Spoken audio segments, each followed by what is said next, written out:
মানবতা বিরোধী অপরাধে হাসিনা সহ ৩ জনের বিরুদ্ধে রায়ের দিন ধার্যকাল, ট্রাইব্যুনালে কয়েক স্তরের নিরাপত্তা। শর্ত দিয়ে কিছু রাজনৈতিক দল নির্বাচন বাধাগ্রস্ত করতে চাইছে বললেন তারেক রহমান, ষড়যন্ত্র প্রতিহতে সতর্ক থাকার আহ্বান। এবং রোজার আগে সরবরাহ স্বাভাবিক রাখতে তেল এবং চিনি আমদানির সিদ্ধান্ত সরকারের, জানালেন অর্থ উপদেষ্টা।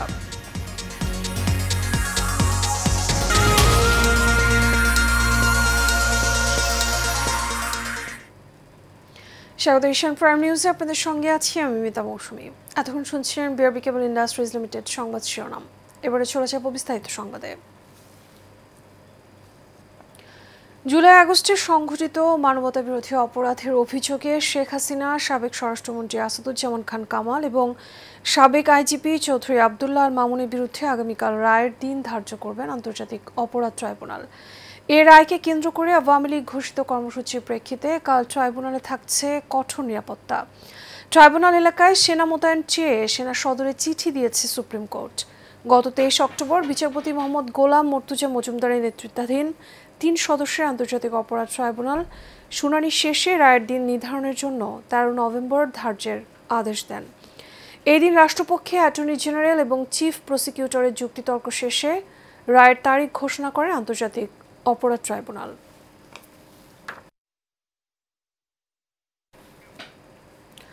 হঠাৎ করে রাজধানী জুড়ে বাড়ছে নাশকতা। নগরের বিভিন্ন স্থানে ককটেল বিস্ফোরণ, বাসে অগ্নিসংযোগের মতো ঘটনাও ঘটছে। এতে একজন নিহত এবং বেশ কয়েকজন দগ্ধ হয়েছে। নাশকতা ঠেকাতে আইনশৃঙ্খলা বাহিনীর বিশেষ অভিযান শুরু হয়েছে।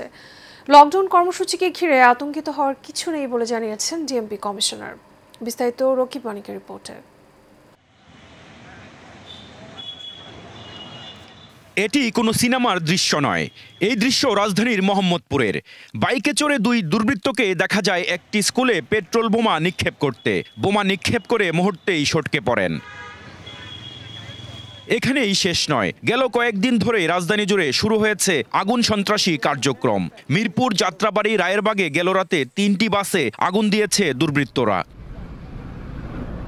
হঠাৎ করেই দেশে আইনশৃঙ্খলা পরিস্থিতির অবনতি হওয়ায় নজরদারি বাড়িয়েছে পুলিশ।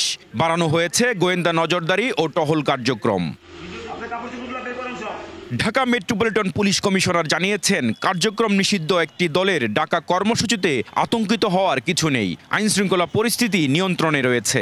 1 নভেম্বর থেকে 11 নভেম্বর পর্যন্ত 15টি ভিন্ন ভিন্ন স্থানে 17টি ককটেল বিস্ফোরণ ঘটানো হয়েছে এবং গত 2 দিনে 9টি যানবাহনে অগ্নিসংযোগের ঘটনা ঘটেছে। ককটেল বিস্ফোরণের ঘটনায় এ পর্যন্ত 17টি মামলা রুজু করা হয়েছে এবং এসব ঘটনার সাথে জড়িত থাকার অপরাধে 50 জনকে গ্রেপ্তার করা হয়েছে। কোনো গোষ্ঠী আইনশৃঙ্খলা পরিস্থিতি অবনতি করার চেষ্টা করলে কঠোরভাবে দমন করা হবে।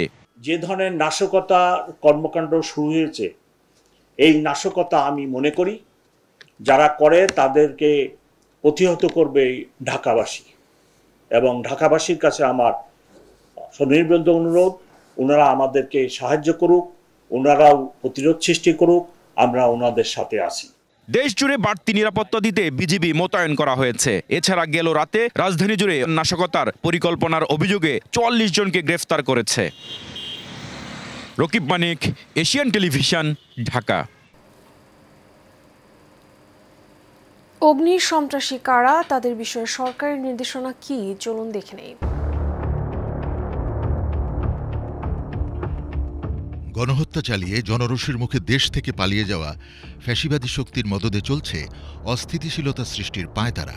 আন্তর্জাতিক অপরাধ ট্রাইব্যুনালে গণহত্যার দায়ে ফ্যাসিস্ট শেখ হাসিনার বিরুদ্ধে অকাট্য প্রমাণের ভিত্তিতে যখন রায় ঘোষণার অপেক্ষা, তখন পতিত স্বৈরাচারীর দোসরেরা পরিকল্পিত সন্ত্রাসের মাধ্যমে দেশে অস্থিরতা সৃষ্টির অপচেষ্টা করছে। কার্যক্রম নিষিদ্ধ আওয়ামী লীগের সন্ত্রাসীদের এসব অপকর্মের বিরুদ্ধে কঠোর ব্যবস্থা নিচ্ছে সরকার। সন্দেহভাজন কাউকে দেখার সঙ্গে সঙ্গে আইনশৃঙ্খলা বাহিনীর কাছে তথ্য জানানোর আহ্বান জানিয়েছেন স্বরাষ্ট্র উপদেষ্টা জাহাঙ্গীর আলম চৌধুরী। সন্ত্রাসী কর্মকাণ্ডে জড়িত কাউকে ছাড় দেওয়া হবে না উল্লেখ করে স্বরাষ্ট্র উপদেষ্টা বলেছেন, আইন শৃঙ্খলা পরিস্থিতির নিয়ন্ত্রণে পুলিশ সজাগ রয়েছে। আইন শৃঙ্খলা বাহিনী কিন্তু একটা শক্ত অবস্থান নিয়েছে, এবার এরা একটা শক্ত অবস্থানে থাকবে এবং পরিস্থিতি নর্মাল থাকবে, কোনো সন্ত্রাসীকেই কোনো ধরনের ছাড় দেওয়া হবে না। ডিএমপি কমিশনার শেখ মোহাম্মদ সাজ্জাদ আলী বলেছেন, যে কোনো ধরনের নৈরাজ্য মোকাবিলায় আইনশৃঙ্খলা বাহিনী প্রস্তুত রয়েছে। বিশৃঙ্খলার সঙ্গে জড়িতদের কোনো ধরনের ছাড় দেয়া হবে না বলেও হুঁশিয়ারি দিয়েছেন তিনি। রাজধানীবাসীকে অপরিচিত কাউকে আশ্রয় না দেয়া এবং মোটরসাইকেল বা যে কোনো যানবাহন ভাড়া দেওয়ার আগে যাচাই করার আহ্বান জানানো হয়েছে। সন্দেহজনক কাউকে দেখলে সঙ্গে সঙ্গে জাতীয় জরুরি সেবা 999 নম্বরে ফোন করার অনুরোধ জানিয়েছে ডিএমপি কর্তৃপক্ষ। 1 নভেম্বর থেকে 11 নভেম্বর পর্যন্ত 15টি ভিন্ন ভিন্ন স্থানে 17টি ককটেল বিস্ফোরণ ঘটানো হয়েছে এবং গত 2 দিনে 9টি যানবাহনে অগ্নিসংযোগের ঘটনা ঘটেছে। এসব ঘটনার সাথে জড়িত থাকার অপরাধে 50 জনকে গ্রেপ্তার করা হয়েছে। বাসে আগুন দেওয়ার সময় ড্যাম রাতে একজনকে হাতে নাতে ধরি। আমি আশা করতেছি অনতি বিলম্বেই আমরা এই যে মোটর বাইকে ককটেল ছুঁড়ে পালায় যায়, পালানরত অবস্থায় ধরে ফেলবো ইনশাআল্লাহ। যানবাহনে আগুন দিয়ে মানুষ পুড়িয়ে মারার বিরুদ্ধে রুখে দাঁড়ান। ধ্বংসাত্মক কর্মকাণ্ড রুখে দিন। যারা ধ্বংসাত্মক কর্মকাণ্ডে লিপ্ত তারা দেশ ও জাতির শত্রু। সহিংসতা নয়, শান্তি চাই। দেশ বাঁচাতে ঐক্য চাই। সরকারি সম্পত্তি বিনষ্টকারী দেশের শত্রু। জনগণের জানমালের উপর হামলাকারীদের বিরুদ্ধে রুখে দাঁড়ান। গুজবে কান দেবেন না। যে কোনো নাশকতামূলক তৎপরতা নজরে এলে আইনশৃঙ্খলা রক্ষাকারী বাহিনীকে খবর দিন। নির্বাচন বানচালের যে কোনো অপচেষ্টা প্রতিহত করুন।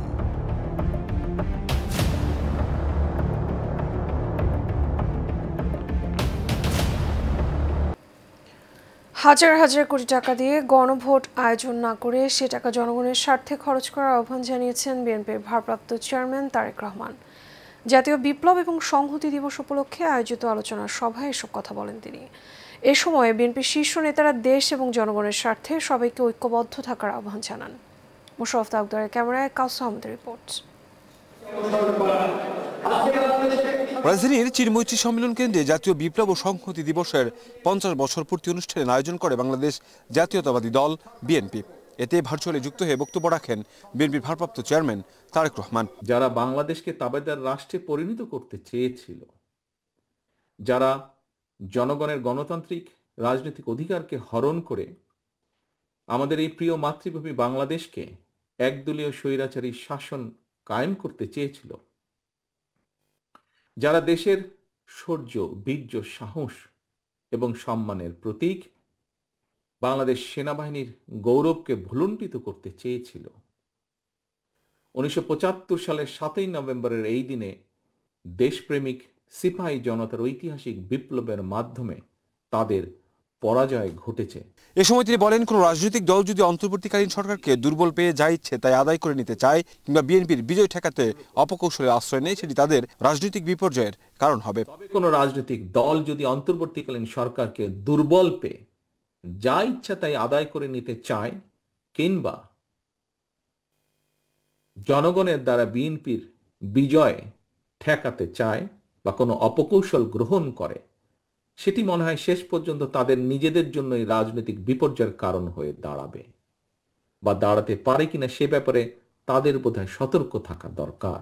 এ সময় বিএনপির শীর্ষ নেতারা ফ্যাসিবাদ বিরোধী আন্দোলনে রাজপথের সঙ্গীদের ঐক্যবদ্ধ হওয়ার আহ্বান জানান। বলেন, যতই ষড়যন্ত্র হোক নির্বাচন যথাসময়েই অনুষ্ঠিত হবে।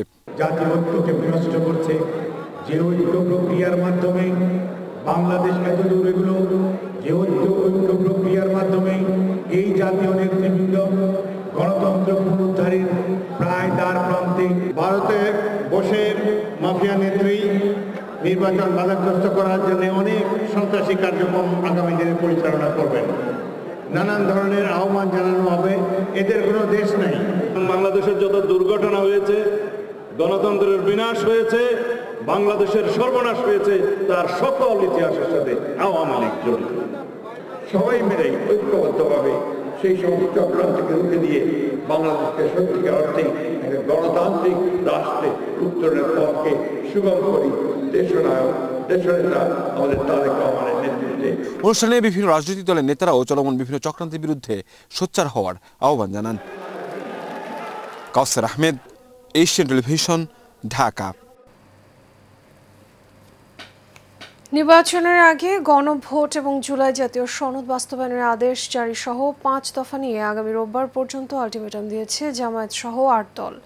এ সময়ের মধ্যে দাবি না মানা হলে প্রধান উপদেষ্টার বাসভবন যমুনার সামনে অবস্থান কর্মসূচির ঘোষণা দিয়েছেন তারা। সকালে রাজধানীর মগবাজার আলফালা মিলনায়তনে এক যৌথ সংবাদ সম্মেলনে এই ঘোষণা দেওয়া হয়। সংবাদ সম্মেলনে বলা হয়, আগামীকাল শুক্রবার 5 দফা দাবিতে সারা দেশে জেলা এবং মহানগর পর্যায়ে বিক্ষোভ মিছিল অনুষ্ঠিত হবে। আর আগামী রোববার সকাল 11টায় 8 দলের শীর্ষ নেতাদের বৈঠক অনুষ্ঠিত হবে।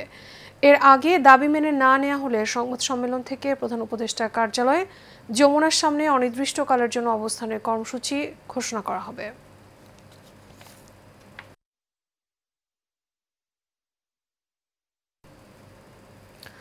গণ অধিকার পরিষদের সভাপতি এবং ডাকসুর সাবেক ভিপি নুরুল হক নূর বলেছেন, নির্বাচন বানচাল করার জন্য দেশি বিদেশি ষড়যন্ত্র চলছে।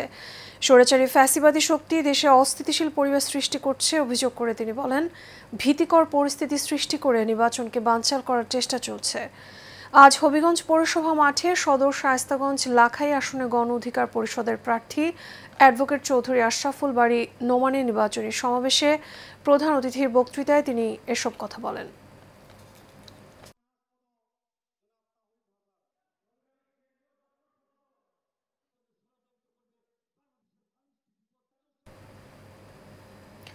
রোজার আগে সরবরাহ স্বাভাবিক রাখতে তেল এবং চিনি আমদানির সিদ্ধান্ত নিয়েছে সরকার, এমনটা জানিয়েছেন অর্থ উপদেষ্টা ডক্টর সালেউদ্দিন আহমেদ। সচিবালয়ে ক্রয় সংক্রান্ত উপদেষ্টা কমিটির বৈঠক শেষে সাংবাদিকদের এসব কথা বলেন তিনি। জানান, বর্তমান সরকার পে কমিশনের জন্য একটি ফ্রেমওয়ার্ক তৈরি করবে আর পরবর্তী সরকার সেটি বাস্তবায়ন করবে। বিস্তারিত নূর মোহাম্মদ ভুইয়ার রিপোর্টে। দীর্ঘদিনের মূল্যস্ফীতি দিনে দিনে যেন বেড়েই চলছে। আশার গল্প শুনানো অন্তর্বর্তী সরকারও পড়েছে যেন বেকায়দায়। সচিবালয় সরকারি ক্রয় সংক্রান্ত উপদেষ্টা পরিষদের বৈঠক শেষে অর্থ উপদেষ্টা সালেউদ্দিন আহমেদ জানান, বর্তমান সরকারের অধীনেই হচ্ছে না পে কমিশন। পে কমিশনের কাজটা কিন্তু অত্যন্ত জটিল, ওরা একেবারে ইন্ডিপেন্ডেন্ট কাজ করে, ওখানে কিন্তু আমাদের কোনো রকম রোল নাই পে কমিশনে। ওইখানে সিভিল পে কমিশন, ওখানে আর্মিদের জন্য আলাদা একটা ইস্যু আছে, পুলিশের জন্য। এখন ওই 3টা রিপোর্ট পাওয়ার পরে ওটাকে আপনার ওই 3টা পাওয়ার পর তো ওটাকে তো আবার কনসিস্টেন্ট লাগবে, একটা একরকম দেবে, সেটা এটা সময় লাগছে না। আমি বলেছি যে আমাদের সময় এটা করতে পারবো কি না এটা কিছুটা আনসার্টেনটি। কারণ রোজার আগে সরবরাহ স্বাভাবিক রাখতে তেল ও চিনি আমদানির সিদ্ধান্ত নিয়েছে সরকার জানিয়ে তিনি বলেন, কমানো হবে সংশোধিত বাজেটের আকার। রোজাও চলে আসছে, চিনি আমরা আমদানি করার জন্য বলেছি, সয়াবিনটা আমদানি করার জন্য বলেছি, কারণ সয়াবিনের কিছুটা শর্টেজ আছে। শর্টেজ না, বাজারটা স্টেবল আছে, যেটা ওরকম জন্য থাকে। এর আগে তো সয়াবিনের দাম অনেক বেড়ে গিয়েছিল। আর আমরা সিলেট ওসমানী বিমানবন্দরের কিছু এক্সটেনশনের কাজ আছে, কিছু অসম্পূর্ণ কাজ আছে, সেটা শেষ করা হবে। আর এছাড়া আমদানিকারকদের গাড়ি স্ক্র্যাপ হিসেবে বিক্রি করার সিদ্ধান্ত নিয়েছে সরকার বলেও জানান ডক্টর সালেউদ্দিন আহমেদ। ওই সময়ের কনটেক্সটে ওটা রিয়েলিস্টিক ছিল। এখন আমরা যখন যাই, যখন বাজেট ইমপ্লিমেন্ট করি, নানা রকম ইস্যুজ আছে। নূর মোহাম্মদ ভুঁইয়া, এশিয়ান টেলিভিশন, ঢাকা। শয়তানের নিঃশ্বাস নামে পরিচিত স্কোপোলামিন জাতীয় কেমিক্যাল ব্যবহার করে স্বর্ণালংকার এবং নগদ অর্থ হাতিয়ে নেওয়া সংঘবদ্ধ প্রতারক চক্রের মূল হোতা মোসাম্মদ তানিয়াকে গ্রেপ্তার করেছে রূপনগর থানা পুলিশ। দীর্ঘদিন ধরে রাজধানীর বিভিন্ন এলাকায় সক্রিয় এই চক্র প্রবাসী পরিবারের সদস্যদের টার্গেট করে প্রতারণা চালিয়ে আসছিল বলে জানান রূপনগর থানা ভারপ্রাপ্ত কর্মকর্তা মোহাম্মদ মোর্শেদ আলম। তিনি বলেন, প্রতারিত বেলাল হোসেন বাদী হয়ে রূপনগর থানায় মামলা দায়ের করলে পুলিশে অভিযান চালিয়ে তানিয়ার হেফাজত থেকে 3 ভরি 6 আনা স্বর্ণালংকার, বিকৃত স্বর্ণের 9,01,840 টাকা, একটি প্রাইভেট কার, স্বর্ণমাপা ডিজিটাল মেশিন, কিছু ইমিটেশনের গহনা এবং একটি মোবাইল ফোন উদ্ধার করা হয়।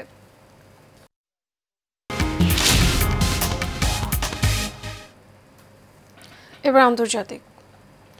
অধিকৃত পশ্চিম তীরে ইসরায়েলি বসতি স্থাপনকারীরা ফিলিস্তিনি গ্রামগুলোর উপর একাধিক হামলা চালিয়েছে। এই হামলায় গত 24 ঘন্টায় অন্তত 3 ফিলিস্তিনি নিহত হয়েছেন বলে জানিয়েছে গাজার স্বাস্থ্য মন্ত্রণালয়। গাজার সিভিল ডিফেন্স সংস্থা জানায়, আল শিফা হাসপাতালে 35 জন অজ্ঞাতনামা ফিলিস্তিনি মরদেহ পাঠানো হয়েছে, যাদের পরিচয় শনাক্তের চেষ্টা চলছে। ফিলিস্তিনি কর্মকর্তাদের হিসেব অনুযায়ী 2023 সালের অক্টোবর থেকে শুরু হওয়া ইসরায়েলের হামলায় এখন পর্যন্ত অন্তত 69,182 জন নিহত এবং 1,70,000-এর বেশি আহত হয়েছেন। গত 10 অক্টোবর যুক্তরাষ্ট্রের মধ্যস্থতায় যুদ্ধবিরতি শুরু হওয়ার পরও ইসরায়েলি বাহিনী 245 জন ফিলিস্তিনিকে হত্যা করেছে বলে দাবি করেছে গাজা প্রশাসন। ঢাকা 15 আসনে বিএনপি মনোনীত সংসদ সদস্য প্রার্থী শফিকুল ইসলাম খান মিল্টন নির্বাচনী প্রচারণা চালিয়েছে। আজ March for Shafiqul Islam Khan Milton নামে এই প্রচারণা চালায় স্থানীয় বিএনপি এবং এর অঙ্গ সংগঠনের নেতাকর্মীরা। এ সময় শফিকুল ইসলাম খান মিল্টন বলেন, ফ্যাসিস্ট আওয়ামী লীগের দোসরদের কথিত কর্মসূচি প্রতিহতে মাঠে রয়েছে বিএনপি। আওয়ামী সন্ত্রাসীরা বিভিন্ন স্থানে নাশকতা করছে অভিযোগ করে জনগণের জানমাল রক্ষায় নেতাকর্মীদের মাঠে থাকার আহ্বানও জানান তিনি। এর সাথে শেষ করবো এশিয়ান প্রাইম নিউজ। তার আগে বিআরবি কেবল ইন্ডাস্ট্রিজ লিমিটেড সংবাদ শিরোনামগুলো জানাবো আরও একবার।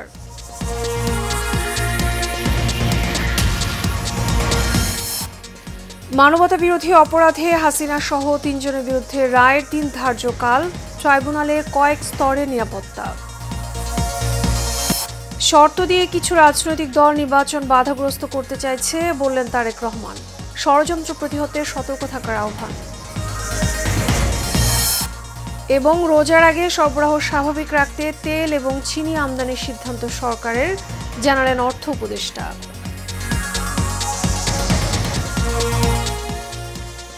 এশিয়ান প্রাইম নিউজ এ পর্যন্ত। আমাদের পরবর্তী সংবাদ দেখার আমন্ত্রণ রইল।